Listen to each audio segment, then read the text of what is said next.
प्रवक्ता कांग्रेस पार्टी हमारे साथ जुड़ गई हैं। रमेश जी, मैं आपसे शुरुआत करना चाह रहा हूं। 600 दिन से ज्यादा हिंसा हो रही है, कौन सी ऐसी ताकत है जो इस हिंसा को शय दे रही है, इसको पनाह दे रही है और जिसका मुकाबला हम नहीं कर पा रहे हैं? बहुत फ्रैंकली पूछ रहा हूं आपसे। बिल्कुल सही सवाल है आपका। कौन सी ऐसी ताकतें हैं जो वहां पे हवा देने का काम कर रही है? बिल्कुल सही है, सरकार तो दे नहीं सकती। कोई भी वहाँ की स्थानीय जो सरकार है, जो बहुत ही मशक्क़त के बाद सत्ता में आती है और उसका एक ही लक्ष्य होता है कि जनता की सेवा करना है, लेकिन बहुत सारी ऐसी ताकतें जो हैं जो किस तरह से भारतीय जनता पार्टी को बदनाम किया जा सकते, वहाँ की वीरेंद्र जी की जो सरकार है उसको कैसे आप पदस्थापित ये कहते हैं पद से कैसे उनको हटाया जा सकते, इस तरह की मतलब कवायद जो है लगातार आप देखिए पिछले 1.5-2 साल से जारी है। और जब ताकतें की बात आती है तो एक बात मैं कहना चाहूँगा, जो खास करके कुकी समाज है, आज देखिए कि एक एसपी कुकी समाज जो वहाँ पे जब सबसे ज़्यादा आपने जो एक घटना बताई अभी, वहाँ पे उपद्रवी जो हैं वहाँ के स्थानीय जो एसपी है जाते हैं वहाँ पे हिंसा को मतलब रोकने के लिए और उनके ऊपर भी पथराव हो जाते हैं। तो आप देखिए कि कुकी समाज जिसकी आबादी जो है करीबन 34 से 35% मात्र है, जो कि ईसाई समुदाय से आते हैं, और वहीं पे आप देखिए मैतेई समाज जो है वो उसकी आबादी 60% से ज़्यादा है और उनका जो जमीन पे है आप देखिए मात्र 10% नियंत्रण है, जबकि आप वही देख रहे हैं कि कुकी समाज है उसका 90% नियंत्रण है। तो यहाँ पे देखिए बहुत सारे एंगल हैं। आज जो भी आप देख रहे हैं हिंसा के पीछे जो है बहुत बड़ा एंगल है। मणिपुर हाईकोर्ट ने जब इसमें कहा था कि आप मणिपुर सरकार से जब रिपोर्ट मांगी थी, जब रिपोर्ट मांगी गई तब आपने देखी कि हिंसा भड़क उठी वहां पे। आखिर इस तरह की चीजें क्यों होती है? और ये सारे जो है बांग्लादेशी घुसपैठी की बात करें चाहे रोहिंग्या की बात करें, वो सब भी इसके पीछे लगे हुए हैं। और यहाँ पे जॉर्ज सोरोस जो है उनकी भी फंडिंग यहाँ पे होती है कि कैसे सरकार को बदनाम किया जा सके और खास करके जो मैतेई समाज है उसको कैसे तोड़ा जा सके। इसका मतलब यह है कि राज्य सरकार असक्षम है इसको कंट्रोल करने में, राज्य सरकार और केंद्र सरकार के पास गिनाने के लिए सिर्फ ये गिनतियां हैं जो आप गिना रहे हैं, इसके अलावा आप कुछ नहीं कर सकते। आपने हथियार डाल दिए हैं, सिंपल। चाहे वो विदेशी ताकत हो, चाहे वो XYZ कोई भी ताकत हो, हम यहाँ सुनने के लिए नहीं बैठे। हमारा एक राज्य चल रहा है, हम ये चाहते हैं वहां पर एक्शन होना चाहिए। समुदाय कोई भी हो, समुदाय कोई भी हो, गोली चलाने वाला टेररिस्ट होता है, आतंकवादी होता है, समुदाय को भी हो। बिल्कुल सही। मैं इस बात से इत्तेफाक नहीं रखता हूं कि वो समुदाय हमला कर रहा है और वो समुदाय हमला कर रहा है। सीआरपीएफ ने जो बंदूक उठाएगा वो टेररिस्ट है। क्यों नहीं कंट्रोल कर पा रहे हैं आप लोग? कंट्रोल नहीं कर पाए तो कंट्रोल आप देखिए ना कि कैसे नियंत्रण में आया है मणिपुर क्या नियंत्रण में? क्या नियंत्रण में? मई 2023 से अक्टूबर 2023 तक 408 गोलीबारी की घटनाएं हुई। नवंबर 2023 से 2024 तक 345 गोलीबारी की घटनाएं हुई। इसको आप कंट्रोल करेंगे? ठीक है, आपने रख लिया। अब मैं बता देता हूं 2004 से 2013 के बीच में कितनी घटनाएं हुई थी आप ये बताइए। 772 से ज्यादा लोग मारे गए थे।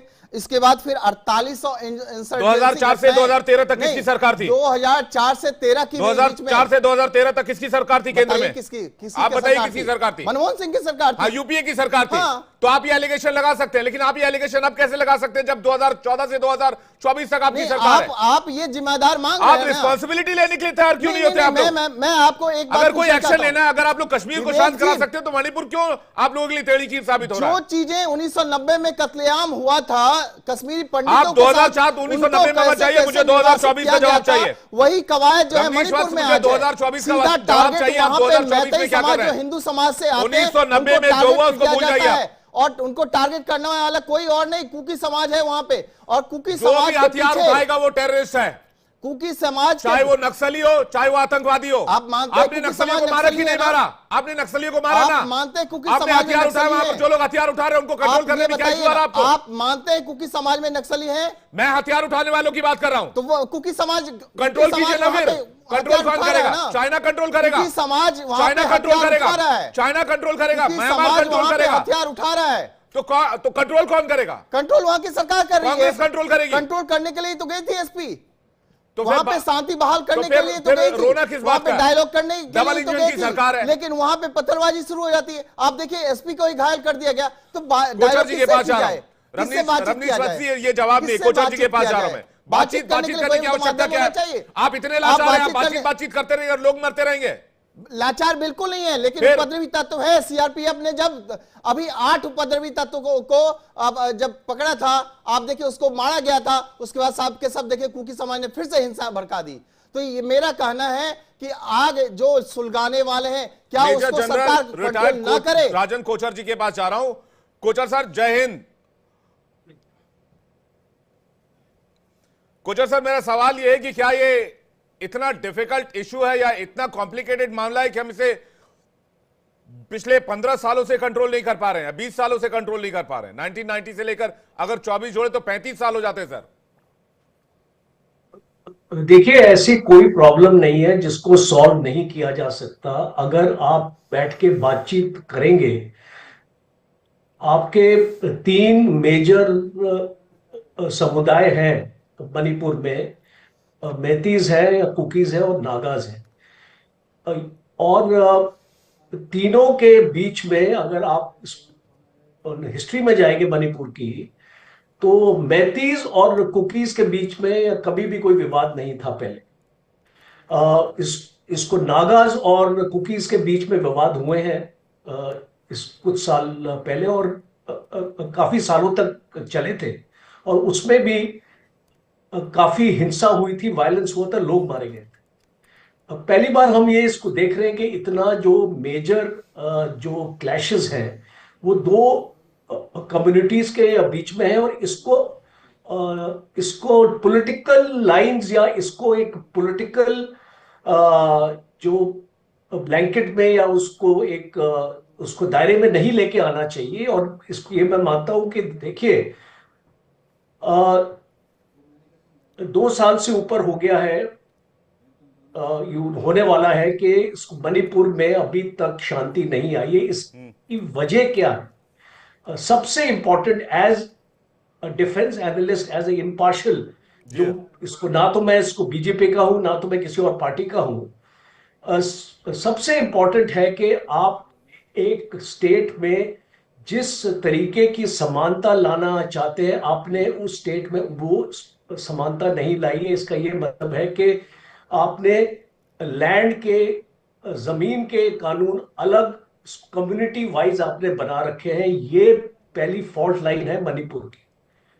मणिपुर में जितने लोग रहते हैं, जितने भी इसको वासी हैं वहां के, उनको आजादी होनी चाहिए, कहीं पर भी जमीन अपना ले सके, बिकॉज वो एक डोमिसाइल है उस स्टेट के। दूसरी इंपॉर्टेंट चीज आ जाती है कि जो आप जो जैसे आप इलेक्शंस में आप इसको बात करते हैं, और आपकी कॉन्स्टिट्यूएंसी है और आपकी असेंबली, आपकी सीट्स हैं, तो आपकी 60 सीट्स में से 40 सीट्स आपने इसको मैती एरियाज में अपने क्यों रखी हुई है, कुकी एरियाज में आपने 20 सीट्स क्यों रखी हुई है?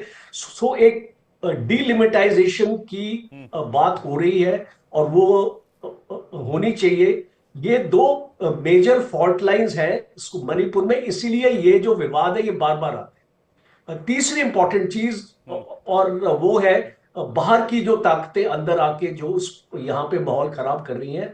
अब आप 398 किलोमीटर्स का आपका मणिपुर का बॉर्डर है इस म्यांमार से। आपका मिजोरम में 501 किलोमीटर का आपका बॉर्डर है। आपके पूरे म्यांमार के साथ 1643 किलोमीटर का बॉर्डर है। ये प्रॉब्लम मणिपुर में क्यों, मिजोरम में क्यों नहीं होती है, अरुणाचल में क्यों नहीं होती है, नागालैंड में क्यों नहीं होती है, इसको आप समझने की कोशिश करें जी। जो इस बॉर्डर के अक्रॉस है म्यांमार में, वो है चिन स्टेट। जो इसको मणिपुर के अक्रॉस है म्यांमार में, वो है चिन स्टेट। और वहां पे कुकीजो कम्युनिटी के ज्यादा लोग वहां पे इसको बसते हैं, और इसीलिए हमने ये इसको देखा है कि ये जो एफएमआर आपने रूल अपना लगाया हुआ था, और बॉर्डर पे आपकी फेंसिंग नहीं है, और बॉर्डर पे आपके बॉर्डर आउटपोस्ट भी नहीं है। आपकी जो असम राइफल्स है, 46 बटालियन असम राइफल्स की आज मणिपुर में है, उसमें से 15 बटालियन ही पूरे बॉर्डर मैनेजमेंट करती है। 31 बटालियंस आपकी लॉ एंड ऑर्डर और इंटरनल सिचुएशन के लिए हैं, और आपके बॉर्डर में इतने आपके गैप्स है। आप इस जाके अपना देखिए बांग्लादेश की तरफ जहां पे बीएसएफ है और वहां पे बॉर्डर आउटपोस्ट है। आज अगर मणिपुर का ये जो पूरा हमने अगर ये इसको बॉर्डर को अगर हमने सील इसको करना है इसको म्यांमार के साथ, तो हमको 470 बॉर्डर आउटपोस्ट चाहिए। इसके ऊपर एक स्टडी हो चुकी है, इसमें 32 बीएस बटालियन की आपको इसको जरूरत है। आज पूरे बॉर्डर के लिए 15 असम राइफल्स बटालियन। तो आपने एक तो अपने म्यांमार से आपके लोग अंदर आते हैं और वो हमारी कम्युनिटीज के साथ मिल जाते हैं, बिकॉज एथनिसिटी एक है, और फिर हथियार लेके आते हैं। ड्रग्स का इशू है, ड्रग्स की आपकी स्मगलिंग है, पॉपी कल्टीवेशन हो रही है हिल्स में, उसके ऊपर कोई भी आपकी रोक नहीं लग रही। तो इस टाइप के जो इश्यूज आपको सामने आते हैं, तो एज ए चीफ मिनिस्टर इसको बीरेन सिंह ने माफी मांगी है। आई एम सॉरी, आपकी माफी एक्सेप्टेबल नहीं है। ये आपको माफी की जगह एक्चुअली बोलना चाहिए था कि मणिपुर के लिए एक रोड मैप है मेरे पास, और अगले 3 महीने में मैं ये करूंगा और अगले 6 महीने में मैं इस तरीके से मणिपुर में शांति। तो इसको जब तक आप एक रोड मैप सामने रखेंगे, मैं नहीं बोल रहा कि आप इसको बीजेपी के हो या आप कांग्रेस को किसी के भी हो, you are a chief minister of the state और लॉ एंड ऑर्डर आपकी रिस्पॉन्सिबिलिटी है। और अगर आप उस लॉ एंड ऑर्डर को कंट्रोल नहीं कर पा रहे, आज 288 कंपनीज हैं सिक्योरिटी फोर्सेस के मणिपुर में, 29,000 सिक्योरिटी है आज मणिपुर में। क्या वजह है कि ये सिक्योरिटी फोर्सेस डीवेपनाइजेशन नहीं कर पा रही? सिविल सोसाइटी के पास ऐसे हथियार है और ऐसे अमेरिकन हथियार है वहां पे, आप इसको अमेरिकन है सर, जर्मन है, कई सारे इंटरनेशनल चाइनीज हथियार हैं, पाकिस्तान के भी कुछ हथियार मिले हैं। पूजा त्रिपाठी जी के पास जा रहा हूं। पूजा त्रिपाठी जी, ऐसा क्यों हुआ कि 40% लोग जो कुकी समुदाय के लोग हैं, जो ये कहते हैं कि पहाड़ पर उनका ही कंट्रोल रहेगा, या फिर जो मैतेई समुदाय के लोग हैं वो पहाड़ पर जमीन नहीं खरीद सकते हैं? ये डिस्क्रिमिनेशन क्रिएट कैसे और क्यों किया गया? विवेक जी, मणिपुर जो है वो प्रशासनिक विफलता और सरकारी नाकामी का जलता भभकता स्मारक है। आज 2023 में मणिपुर जल रहा था, 2024 में जल रहा है, और हम 2025 में 3 जनवरी को बैठे हैं और आज भी मणिपुर जल रहा है। तो यह सिर्फ सरकारी नाकामी है कि आप पीस रेस्टोर ही नहीं कर पा रहे हैं। 286 लोगों की जान जा चुकी है, 60,000 लोग विस्थापित होकर रेफ्यूजी कैंप्स में रह रहे हैं, 4,786 घर जला चुके हैं। 31 को सैटेलाइट इमेजेस आई थी जिसमें गांव के गांव तबाह हो चुके हैं, गांव के गांव सफाया हो चुके हैं, और एन बीरेन सिंह 31 दिसंबर को माफी मांग रहे हैं। देखिए, माफी और खोखले शब्दों, 600 दिन से आपने अभी जिक्र किया कि मणिपुर जल रहा है, मणिपुर भभक रहा है, तो यह सिर्फ गृह मंत्रालय की और राज्य सरकार की नाकामी है। आप जब राज्य सरकार पे सवाल उठाते हैं, आप ये कहते हैं कि ये इंटरनल लॉ एंड ऑर्डर, जब कुछ दिन पहले आपको याद होगा कि 6 औरतें मेते समुदाय की उनका किडनैप हुआ था और बाद में एक 6 महीने के बच्चे का तैरता हुआ शव बराक नदी में मिला था, तब कहा गया था कि law and order state government की है। पर जैसा कि अभी हमारे मेजर जनरल रिटायर्ड कोचर बता रहे थे कि जिस तरीके की रिक्वायरमेंट है बॉर्डर पोस्ट की, जिस तरीके की रिक्वायरमेंट है बटालियंस को बढ़ाने की, ये सारा एमएचए के अंडर आता है, और यह गृह मंत्रालय की नाकामी। और सबसे बड़ी बात यह है कि प्रधानमंत्री नहीं जब शांति की अपील करते, प्रधानमंत्री जी कपूर फैमिली से मिलते हैं, प्रधानमंत्री जी दलजीत दोसांझ से मिलते हैं, प्रधानमंत्री जी एक बार मणिपुर में शांति की अपील नहीं करते। प्रधानमंत्री जी 2022 में इलेक्शन कैंपेन के लिए गए थे और आज तक उन्होंने मणिपुर में कदम नहीं रखा है। तो ये मणिपुर का जो ये जल रहा है वो सिर्फ इसलिए है क्योंकि सरकार की नाकामी और सरकार की उदासीनता है। आप इस देश के एक राज्य को जलने दे रहे हैं और आप कुछ नहीं कर रहे, और हर तीसरे दिन आती है कि ये हिंसा होती है, एसपी ऑफिस पे होती है, इतने हथियारों का जखीरा बरामद होता है, पर सरकार कुछ नहीं करती। और एन बीरेन सिंह आके माफी मांगते हैं। हम माफी नहीं चाहिए, सबसे पहले तो आपने अभी तक मुख्यमंत्री को हटाया नहीं, दूसरी बात उन पर तो कार्यवाही होनी चाहिए हिंसा को भड़कने देने के लिए, हिंसा को आगे बढ़ने के लिए, और वो आके माफी मांग रहे हैं, वो संविधाओं से अपील कर रहे हैं। सरकार के हाथ से जिस तरीके से बात निकल गई है, पर बात यह है कि 60,000 लोग, जिसमें कितने बच्चे हैं जो 2 साल से स्कूल नहीं गए, 2 साल से घर नहीं गए। राहुल गांधी जुलाई 2024 में गए थे, 8 जुलाई 2024 को, और 2 दिन वहां पर थे। और आपकी जी पूजा जी, आपकी अकाउंटेबिलिटी क्या है? हमारी या अकाउंटेबिलिटी क्या रही है? अगर आप पहले से आपने क्या दिया इस देश को? क्या आपने फेंसिंग दिया? क्या आपने बॉर्डर आउटपोस्ट दिया? क्या बॉर्डर इंफ्रास्ट्रक्चर दिया? क्या आपने इस मैटर को सॉल्व करने के लिए कोई सोल्यूशन दिया? क्या आपने इस प्रॉब्लम को सॉल्व करने के लिए, जिसमें कुकी समुदाय जो पहाड़ी इलाकों में रहते हैं, जहां 90% एरिया पहाड़ी है, वहां पर मैतेई समुदाय के लोग जमीन नहीं खरीद सकते? ये डिस्क्रिमिनेशन आपने नहीं दिया तो किसने दिया? पर 2017 से इनकी सरकार है, 2014 से इनकी केंद्र में सरकार है। पहली बार एन बीरेन्द्र सिंह ये गलत क्लेम करते हैं कि फेंसिंग उनके कार्यकाल में करवाई गई। 10 किलोमीटर की फेंसिंग अप्रूव हुई थी 2010-11 में यूपीए शासनकाल में, और 2014 में जब हमने अपना शासन भारतीय जनता पार्टी को दिया था, तब 4.5 किलोमीटर की फेंसिंग हो चुकी थी बॉर्डर्स में। आप दूसरी बात नार्कोटिक्स की बात करते हैं, तो आप नार्कोटिक्स पे लगाम क्यों नहीं लगा पा रहे? तीसरी बात, आप इलीगल माइग्रेंट्स की बात करते हैं। आप 398 किलोमीटर्स में आप 10 किलोमीटर और 14 किलोमीटर की बात कर रही हैं मैम। हाँ जी, मैं कह रही हूँ ये हास्यास्पद है। ये क्लेम करते हैं कि सारी की सारी फेंसिंग यूपीए, ये 10 किलोमीटर की फेंसिंग और 14 किलोमीटर की फेंसिंग और 400 किलोमीटर का बॉर्डर का क्या लेना देना है त्रिपाठी जी? कंप्लीट हो चुकी थी, और 2017 में जब ये आए हैं, आज हम 2024 में बैठे हैं विवेक जी। अगर आप इलीगल माइग्रेंट्स पे कर रहे हैं, तो ये आपकी गृह मंत्रालय की नाकामी। आप प्रोफेसर कपिल कुमार आपको कुछ कहना चाह रहे हो? उसका जय शुक्ला जी आपके पास आ रहा हूं। प्रोफेसर कपिल कुमार जी। देखिए साहब, मुझे बड़ी हंसी आती है कि इतनी गहन समस्या को, जो कि 1947 से इस देश के अंदर मौजूद है, केवल सरकार को कोसने से ये समस्या हल हो जाएगी। ये वो इलाका है मैती और कुकीज का, मणिपुर का, जिन मैती और कुकी ने आजाद हिंद फौज का साथ दिया था अंग्रेजों के खिलाफ। मोइरांग के अंदर झंडा फहराया गया था। ये वो मैती कुकी हैं जिनको के उसके बाद में जब उन्होंने स्वतंत्रता सेनानी का दर्जा मांगा, तो उनको स्वतंत्रता सेनानी का दर्जा नहीं दिया गया। पूरे नॉर्थ ईस्ट को इन्होंने भारत की एक पेरिफेरी बना के रखा कि ये मेन स्ट्रीम नहीं है, ये पेरिफेरी है। मुझको ये बताइए, चीन जो करता रहा यहाँ पे, बढ़ाता रहा जिस तरीके से अस्त्र देता, ये जो अमेरिकन जर्मन आप बात कर रहे हैं, ये किसने देने शुरू किए थे? चीन से तो जाके कोई पार्टियां संधि करेंगी जा करके? कभी जवाब दिया? और एक और बहुत बड़ा कारण है, मैं जनरल साहब से पूरा एग्री करता हूं जो उन्होंने कारण दिए। एक और कारण मैं आपको बता दूं क्या है।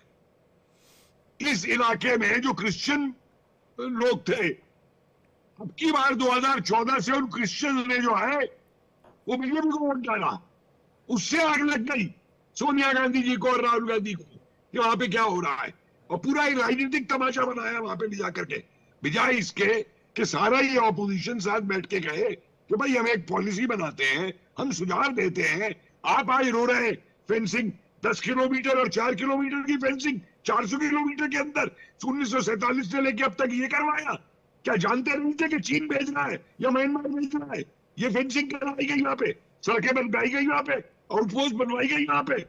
सारा ठीकरा आप एक सरकार पे छोड़ दे कि वो सरकार 7 साल में करते सारे काम को। आप लोगों ने जो 45 सालों से काम किए हुए, जो उस जगह का सत्यानाश मारा हुआ है, उसमें कोई ध्यान नहीं देगा। 7 साल में सारे काम हो जाए। इंसर्जेंसी कैसे खत्म होती है? नागालैंड में खत्म हुई या नहीं हुई? असम में खत्म हुई या नहीं हुई? मिजोरम में खत्म हुई या नहीं हुई? वहां कैसे खत्म हो गई? और कितनी आप लोगों के समय में खत्म हुई? ये तो नेहरू ने 1946 में कहा था मेरठ के अंदर, जब नागालैंड से कहा गया कि जो अमेरिकन मिशनरी है वो यहाँ पे कह रहे हैं कि इंडियन यूनियन को मत ज्वाइन करो, तो नेहरू कहते हैं भारत का स्वतंत्रता संग्राम नागालैंड से शुरू नहीं होगा। आप लोगों ने कभी नॉर्थ ईस्ट वालों को अपना माना है?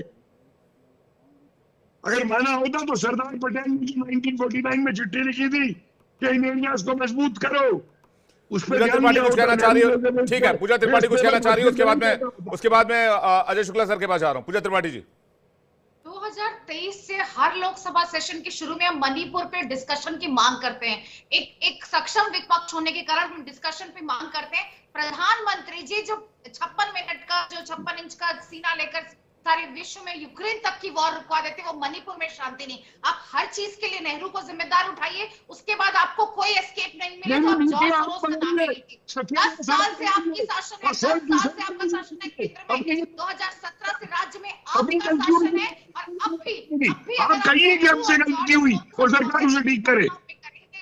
अपनी गलती कभी नहीं मानेंगे आप लोग, सिर्फ अपनी गलती करेंगे। मैंने आपकी बात सुनी, आप मेरी बात सुनिए। हर बार सेशन वॉश आउट होता है, प्रधानमंत्री को मणिपुर सेशन वॉश आउट आप कराते हैं, आप कराते हैं। गांधीवादी सेशन गांधी के ऊपर बैठते हैं, हर चीज के ऊपर सरकार को लाई दो। अपना कोई काम नहीं है ऑपोजिशन का, सिर्फ सत्ता की आवाज लगाई है, सिर्फ सत्ता की आवाज लगाई है। सत्ता में लगाई आपको सब नहीं कर सकते। एक एक करके सर, एक एक करके सारे के सारे देखिए, पूरे तबाह हो गए। देखिए, अब भी आप नेहरू, अब भी देखिए, आप कांग्रेस, देखिए, आप सरकार की कोई समझ वही नहीं है, कोई देखिए, जिम्मेदारी नहीं है। त्रिपाठी जी बुरा मत मानिए, त्रिपाठी जी सरकार कोई भी रही हो, अगर सरकार के द्वारा कोई फैसला लिया गया है तो समय समय पर उसकी समीक्षा होगी त्रिपाठी जी, इसमें कोई बुरा मानने वाली बात नहीं है। अगर कोई प्रॉब्लम है, कोई फैसला पहले लिया गया है तो उस फैसले को लेकर समीक्षा की जाएगी।